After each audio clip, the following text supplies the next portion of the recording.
হাই friends, আজি মই বনাবলৈ লৈছোঁ বইল এগ ভুৰ্জি। তাৰ কাৰণে মই 3টা ডিম ল'লোঁ আৰু তাৰপিছত ডিমকেইটা বইল কৰি লৈ এতিয়া মই আলু কাটিলোঁ, লগতে পিঁয়াজ সৰু সৰুকৈ কাটি ল'লোঁ, আদা আৰু নহৰু কাটিলোঁ। ডিমকেইটা বইল হোৱাৰ পিছত অলপ ঠাণ্ডা হ'বলৈ দি এনেদৰে টুকুৰা টুকুৰকৈ কাটি ল'লোঁ।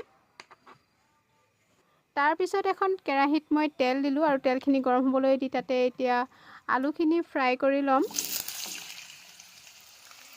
আলুখিনি ফ্ৰাই কৰি লৈছোঁ আৰু এতিয়া মই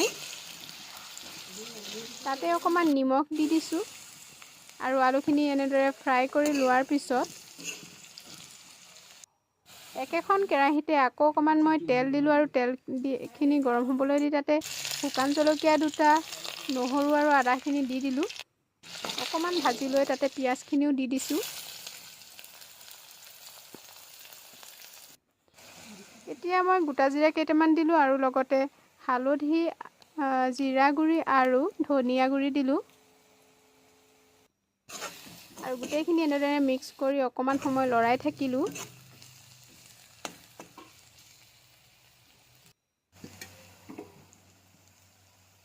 এতিয়া মই পিঁয়াজখিনিৰ লগত অলপ পানী দিলোঁ আৰু এতিয়া আলুখিনি দি দিছোঁ। যিহেতু মই আলুখিনি ফ্ৰাই কৰি থৈছিলোঁৱেই, গতিকে মই বৰ বেছি সময় ভাজি থকা নাই আৰু এতিয়া তাতে ডিমখিনিও দি দিলোঁ আৰু অলপ সময় এনেদৰে উতলিবলৈ দিছোঁ। এতিয়া তাতে ধনিয়া পাত আৰু নৰসিংহৰ পাত দিলোঁ আৰু লগতে জালুকৰ গুড়ি অকণমান দি দিছোঁ আৰু এনেদৰে লাহে লাহেকৈ লৰাই থাকিলোঁ।